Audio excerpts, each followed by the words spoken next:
नमस्कार दोस्तों, आज हम उन 10 सबसे महत्वपूर्ण और वायरल टॉपिक पर चर्चा करेंगे जो हाल के समय में लगातार खबरों में रहे हैं और यूपीएससी सहित अन्य सभी प्रतियोगी परीक्षाओं के लिए बेहद अहम हैं। ये टॉपिक न सिर्फ समसामयिक घटनाओं को समझने में मदद करेंगे बल्कि इंटरव्यू और मेंस में आपके उत्तरों को और भी प्रभावशाली बनाएंगे। हम हर टॉपिक को इस तरह समझेंगे कि आपको फैक्ट, एनालिसिस और एग्जाम ओरिएंटेड एंगल तीनों एक साथ मिले। तो चलिए शुरुआत करते हैं और देखते हैं कि इस समय कौन कौन से मुद्दे सबसे ज्यादा चर्चित और परीक्षा में पूछे जाने योग्य हैं। राजस्थान विश्वविद्यालय के वैज्ञानिकों ने बायो फार्मूला और साल्फेशन टेक्नोलॉजी की मदद से रेगिस्तान को कृषि योग्य भूमि में बदलने की दिशा में महत्वपूर्ण कार्य किया है। इस तकनीक में विशेष प्रकार के सूक्ष्म जीवों और जैविक तत्वों का प्रयोग किया जाता है जो रेगिस्तानी मिट्टी की उर्वरता बढ़ाते हैं और उसमें नमी को लंबे समय तक बनाए रखते हैं। इसके साथ ही साल्फेशन तकनीक मिट्टी की कठोर परत को तोड़कर उसे नरम और पौधों के अनुकूल बनाती है। इस पद्धति से बंजर और रेतीली भूमि में भी फसल उत्पादन संभव हो रहा है, जिससे मरुस्थलीय क्षेत्रों में कृषि विकास, हरियाली और पर्यावरण संरक्षण की नई दिशा मिल रही है। यह तरीका न केवल किसानों की आय में वृद्धि करने में सहायक है बल्कि राजस्थान जैसे शुष्क प्रदेशों में जलवायु संतुलन और खाद्य सुरक्षा के लिए भी एक उपयोगी कदम है। हमारा नेक्स्ट वायरल टॉपिक है जनजातियां, और हम ये जनजातियां देखेंगे अभी हाल ही की जो घटनाओं पर आधारित है। छत्तीसगढ़ के गोट्टी यानी गुट्टी कोया, इनके विस्थापन और अस्तित्व संकट की सबसे पहले हम सब चर्चा करेंगे। गुट्टी यानी गुट्टी कोया आदिवासी जो छत्तीसगढ़ के माओवादी हिंसा, लेफ्ट विंग एक्सट्रीमिज्म के कारण विस्थापित हुए हैं, इनका डिस्प्लेसमेंट हो रहा है। अभी पड़ोसी राज्यों जैसे तेलंगाना, आंध्र प्रदेश, ओडिशा, महाराष्ट्र में ये जनजातियां बसी हुई हैं। इन्हें सामाजिक सुरक्षा लाभ जैसे वन अधिकार, राज्य के अनुसूचित जनजाति, शेड्यूल ट्राइब दर्जा आदि में अक्सर समस्या देखी जा रही है। इनकी यदि चर्चा करें न्यायिक प्रशासनिक कदम के विषय में तो राष्ट्रीय अनुसूचित जनजाति आयोग, national commission for schedule tribe ने केंद्र सहित संबंधित राज्यों से विस्तृत रिपोर्ट मांगी है कि किस तरह इन विभ्रष्ट आदिवासियों को लाभ मिल रहा है अथवा नहीं। शिकायतें तो ये हैं कि तेलंगाना में कुछ बस्तियों से भूमि वापस ली गई या इन्हें फॉरेस्ट राइट वन अधिकार नहीं मिल पा रहे क्योंकि उन्हें राज्य में एसटी दर्जा तो प्राप्त ही नहीं हुआ है। समय समय की घटनाएं भी उनके समझ आती हैं। एक गुट्टी कोया महिला जो कि सुकमा जिले की मूल निवासी थी, उसने माओवादी संगठन से हाथ धोकर पुलिस के सामने आत्मसमर्पण किया ताकि वह सामान्य जीवन जी सके। फॉरेस्ट विभाग और राज्य अधिकारी अक्सर उनका सामना प्रवासी और अवैध अतिक्रमणकर्ता के दृष्टिकोण से करते हैं। फलस्वरूप उनके खेत, बसे, बस्तियों, घर आदि को लेकर हमेशा संघर्ष होता है। हम सब इसी वायरल टॉपिक के अंतर्गत यह भी जानने का प्रयास करेंगे कि भारत के किन किन राज्यों में जनजातियां पाई जाती हैं। तो आइए सबसे पहले हम लोग जानने का प्रयास करेंगे छत्तीसगढ़। छत्तीसगढ़ में गोंड, मारिया, कोया और गुट्टी कोया, हलबा, कंवर, सैकड़ों अन्य उप जनजातियां पाई जाती हैं। आंध्र प्रदेश की हम लोग चर्चा करेंगे और तेलंगाना की, तो आंध्र प्रदेश और तेलंगाना में कोया, कोंद, कोंडा और सावरा आदि जनजातियां पाई जाती हैं। हम लोग नेक्स्ट बढ़ते हैं। ओडिशा में कोंद, सौरा और गोंड कुई आदि जनजातियां पाई जाती हैं। मध्य प्रदेश में गोंड, बैगा, भील आदि जनजातियां पाई जाती हैं। बिहार की यदि चर्चा करें तो संथाल, ओरियन, हो आदि और मुंडा जनजातियां पाई जाती हैं। ये जनजातियां बिहार और झारखंड दोनों में पाई जाती हैं। हम लोग चर्चा करेंगे महाराष्ट्र और उत्तर पूर्वी भारत के कुछ हिस्सों में, जैसे विभिन्न आदिवासी जनजातियां यहाँ जैसे भील, गोंड और कोकना आदि जनजातियां पाई जाती हैं। हमारा थर्ड वायरल टॉपिक है प्लानेटरी बाउंड्री और टिपिंग पॉइंट, जो कि हमारे परीक्षा के दृष्टिकोण से वेरी इंपॉर्टेंट है। आइए कुछ आधारभूत विचार अपना प्रयास करते हैं। प्लानेटरी बाउंड्री अर्थात ग्रहीय सीमाओं से आशय यह है कि पृथ्वी की विभिन्न जैव भौतिकी प्रणालियां जैसे जल चक्र, जैव विविधता, भू उपयोग, कार्बन चक्र आदि ऐसे सीमित सुरक्षित संचालन क्षेत्र सेफ ऑपरेटिंग स्पेस के भीतर काम कर सकें। यदि मानव गतिविधियां इन सीमाओं से अधिक हो तो पृथ्वी की प्रणालियां अस्थिर या अपरिवर्तनशील अवस्था में जा सकती हैं। टिपिंग पॉइंट वह क्रिटिकल थ्रेशोल्ड सीमांक है जिसे पार करने पर कोई प्रणाली धीरे धीरे नहीं लौट पाती बल्कि एक नए स्थिर अवस्था में चली जाती है। यह परिवर्तन बहुत तीव्र, गैर रेखीय और अक्सर असाधारण रूप से अधिक प्रभावशाली हो सकती है। इन दोनों विचारों से यह संबंध है कि प्लानेटरी बाउंड्री को इसलिए निर्धारित किया जाता है ताकि टिपिंग पॉइंट पार न हो जाए, यानी सीमाएं ऐसी हों कि प्रणाली टिपिंग में पहुंच न पाए, यानी प्रणाली टिपिंग में न पहुंच पाए। यदि हम चर्चा करें कि हाल की खबरें और इस दिशा में अर्थात टिपिंग पॉइंट की दिशा में क्या क्या हमें संकेत मिले हैं, देखा जाए तो महासागर अम्लीकरण अर्थात ओशियन एसिडिफिकेशन सीमा पार हो गया।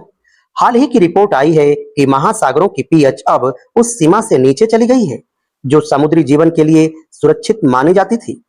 यह प्लानेटरी बाउंड्री का ही एक पहलू है और इसके पार जाने का मतलब है कि एक महत्वपूर्ण टिपिंग पॉइंट करीब आ गया है। यह बदलाव समुद्री जीवन जैसे मूंगा, सैलों, छोटे जीवों आदि पर सीधा असर करेगा और खाद्य सुरक्षा तथा समुद्री परिस्थिति को संकट में डाल सकता है। प्लानेटरी हेल्थ चेक 6 में से 6 सीमाएं पार कर गई हैं। जैसे पहली वार्षिक प्लानेटरी हेल्थ चेक रिपोर्ट में यह चेतावनी दी गई है कि आज पृथ्वी 9 में से 6 प्रणालियों की सीमाएं पार कर चुकी है। रिपोर्ट तो यह भी इंगित करती है कि यदि और अधिक सीमाएं पार हो जाएं, जैसे कि महासागर अम्लीकरण की सीमा, तो टिपिंग पॉइंट एक के बाद एक सक्रिय हो सकते हैं। भूमि उपयोग परिवर्तन का डोमिनो प्रभाव। एक हालिया अध्ययन में ऐसा दिखाया गया कि अस्थिर भूमि उपयोग, डिफॉरेस्टेशन, कृषि विस्तार, उत्खनन आदि न केवल स्वयं एक प्लानेटरी बाउंड्री को तोड़ रहा है बल्कि अन्य प्रणालियों को भी दबाव में ला रहा है, जिसे टिपिंग कास्केड अर्थात श्रृंखलाबद्ध टिपिंग की संभावना बढ़ रही है। यदि भूमि प्रणाली का टिपिंग हो जाए तो यह और अन्य प्रणालियों को भी डोमिनो की तरह से प्रभावित कर सकता है।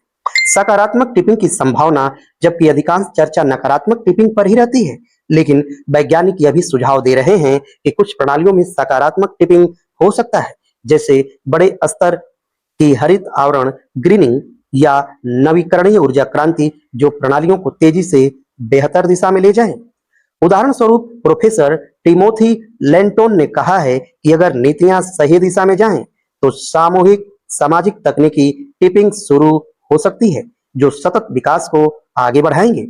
यदि हम इनसे निष्कर्ष और चिंताएं व्यक्त करें तो हम अब स्थिति में हैं जहां कई प्लानेटरी बाउंड्री पार हो चुकी हैं और टिपिंग पॉइंट्स की संभावना तेजी से बढ़ रही है। इनके परिणाम स्वरूप पारिस्थितिकी तंत्र, क्लाइमेट सिस्टम आदि प्रणाली आदि में बड़े और अपरिवर्तनीय बदलाव आ सकते हैं, लेकिन अभी पूरी तरह से देर नहीं हुई है। यदि हम तुरंत नीतिगत, सामाजिक और तकनीकी हस्तक्षेप करें तो किस्मत को मोड़ा जा सकता है। विशेष रूप से भूमि उपयोग प्रबंधन, जीव विविधता संरक्षण, कार्बन उत्सर्जन में कटौती और सामूहिक सामाजिक बदलाव, पॉजिटिव टिपिंग की शुरुआत करना जरूरी है। हमारा फोर्थ वायरल टॉपिक है Montreal protocol and Kigali agreement. आइए सबसे पहले हम लोग जस्ट परिचय की बात करेंगे। मॉन्ट्रियल प्रोटोकॉल 1987 एक अंतर्राष्ट्रीय संधि है जिसका उद्देश्य ओजोन परत को क्षति पहुंचाने वाले मानव निर्मित रसायनों जैसे सीएफसी, हैलोन्स आदि के उत्पादन और उपयोग को चरणबद्ध तरीके से समाप्त करना है। किगाली अमेंडमेंट 2016 इस प्रोटोकॉल में जोड़ा गया एक संशोधन है जो हाइड्रोफ्लोरोकार्बन्स HFCs के उत्पादन एवं उपभोग को नियंत्रित करने की मांग करता है। ये गैसें ओजोन को तो नहीं बिगाड़ती, लेकिन ग्रीन हाउस गैसों के रूप में जलवायु परिवर्तन में भारी योगदान देती हैं। हम यदि ताजा और रिसेंट न्यूज की चर्चा करें तो ओजोन परत की बहाली मतलब कब की गई, तो हम लोग समझने का प्रयास करेंगे। विश्व मौसम संगठन WMO ने बताया है कि ऑस्ट्रेल अंटार्कटिका के ऊपर ओजोन की परत 1980 के स्तरों तक लगभग 2066 में बहाल हो सकती है। अंटार्कटिका के बाहर अन्य भौगोलिक क्षेत्रों में यह समय 2040 और 45 के बीच हो सकता है। यदि हम चर्चा करें कि भारत की स्वीकृति और कार्रवाई की, तो भारत की कैबिनेट ने किगाली अमेंडमेंट को रेक्टिफाई करने की मंजूरी दे दी है। According to schedule, Bharat HFC की खपत में क्रमबद्ध कमी करेगा। 2032 में 10%, 2037 में 20%, 42 में 30% और 2047 तक 80% की कटौती करेगा। कानून और नीतिगत बदलाव, यदि हम भारत की तरफ से देखें तो कानूनी और नीतिगत बदलाव इस प्रकार हैं। HFC फेज डाउन की राष्ट्रीय रणनीति 2023 तक तैयार हो गई थी। वर्तमान नियम ओजोन डिप्लीटिंग सब्सटेंसेज रूल में संशोधन किए जाएंगे ताकि HFC उत्पादन, उपयोग और उपभोग नियंत्रण सुनिश्चित हो सके। यदि हम बेसलाइन और फ्रीज ईयर्स तय किए गए हैं, भारत के लिए बेसलाइन अवधि 2024-26, फ्रीज ईयर 2028, आवश्यकता पड़ने पर यह 2030 तक स्थगित किया जा सकता है।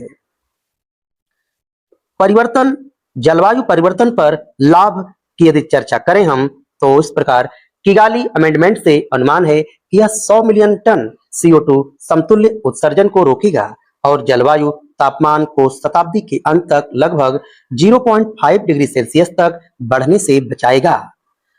हम यदि इनकी चुनौतियों की यदि चर्चा करें और उनके निहितार्थों की, तो तकनीकी चुनौतियां इस प्रकार हैं। HFC के विकल्प तकनीकी रूप से उपलब्ध हैं, लेकिन उन तक पहुंच, लागत, ऊर्जा दक्षता आदि की समस्याएं बनी हुई हैं। औद्योगिक एवं आर्थिक दबाव की यदि चर्चा करें, तो गर्मी बढ़ने, कूलिंग उपकरणों की मांग में उछाल आदि से HFCs की मांग बढ़ सकती है, जिससे संक्रमण कठिन होगा। नियम पालन और निगरानी की यदि बात करें, तो कुछ देशों में अवैध या अनाधिकृत उत्पादन उपयोग की रिपोर्टें आती रही हैं। मॉन्ट्रियल प्रोटोकॉल की सफलता इस तरह की कमी को पकड़ने और सुधारने में है। समय सीमा और न्यायसंगत दृष्टिकोण की यदि बात करें, तो विकासशील देशों को अपने औद्योगिक विकास की गति बनाए रखते हुए समायोजन की जरूरत है। फ्रीज ईयर और बेसलाइन चुनने में ये कारक महत्वपूर्ण है। यदि हम इनके कंक्लूजन की चर्चा करें, तो मॉन्ट्रियल प्रोटोकॉल और उसका किगाली अमेंडमेंट एक ऐसी बहुपक्षीय सफल कहानी है जिसमें ओजोन संरक्षण और जलवायु परिवर्तन दोनों पर सकारात्मक प्रभाव दिख रहा है। भारत ने इस प्रवृत्ति में कदम बढ़ाया है, लेकिन सफलता इस बात पर निर्भर करेगी कि ये नीतियां तकनीकी और आर्थिक दृष्टि से किस हद तक व्यवहार में उतारी जाती हैं। यूपीएससी में इस विषय को इस तरह पेश किया जा सकता है जैसे मॉन्ट्रियल प्रोटोकॉल और किगाली अमेंडमेंट ने दिखाया है कि अंतर्राष्ट्रीय सहयोग से पर्यावरणीय संकटों के समाधान संभव है, परंतु न्याय संगत और समावेशी नीतिगत हस्तक्षेप, आर्थिक व तकनीकी समर्थन और अनुसंधान एवं नवाचार आवश्यक है। हमारा फिफ्थ वायरल टॉपिक है hydrocarbon project and indigenous opposition. सबसे पहले हम लोग जानने का प्रयास करेंगे इसकी पृष्ठभूमि क्या है। यह इंटरनेशनल लेवल पर एक महत्वपूर्ण खबर बन चुकी है, क्योंकि यह प्रोजेक्ट जलवायु परिवर्तन से रिलेटेड है। सबसे पहले हम लोग पृष्ठभूमि पर चर्चा करेंगे। इक्वाडोर के राष्ट्रपति डेनियल नोबोआ ने हाल ही में बड़ा हाइड्रोकार्बन विस्तार प्रोजेक्ट शुरू किया है। इसका उद्देश्य था विदेशी निवेश लाना, तेल गैस उत्पादन बढ़ाना और राजस्व अर्जित करना। आदिवासी समुदायों का विरोध इस पर क्यों हो रहा है, हम लोग चर्चा करेंगे। भूमि अधिकार का उल्लंघन नए तेल ब्लॉक्स अमेजन के उन हिस्सों में है जो आदिवासी जनजातियों की परंपरागत जमीन है। यदि हम एपी की यदि बात करें, तो उन लोगों के द्वारा ये कहा जा रहा है कि यहाँ फ्री, प्रायर और इन्फॉर्म्ड कंसेंट अर्थात संयुक्त राष्ट्र ILO 169 में मान्यता का पालन नहीं किया गया। पर्यावरण जोखिम की चर्चा करें तो तेल उत्खनन में नदियां, जंगल और जैव विविधता प्रभावित होंगे।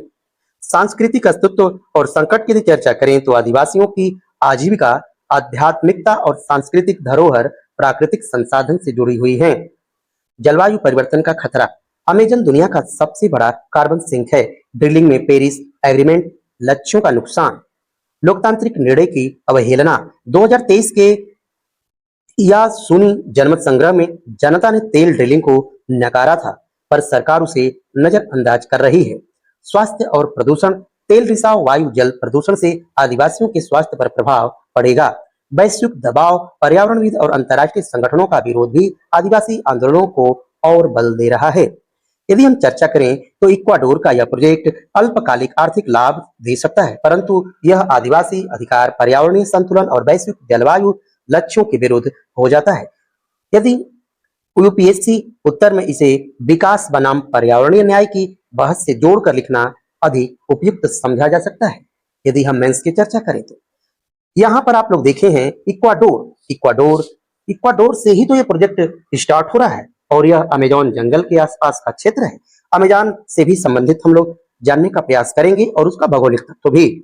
दुनिया का सबसे बड़ा उष्णकटिबंधीय वर्षावन ट्रॉपिकल रेन फॉरेस्ट कहा जाता है।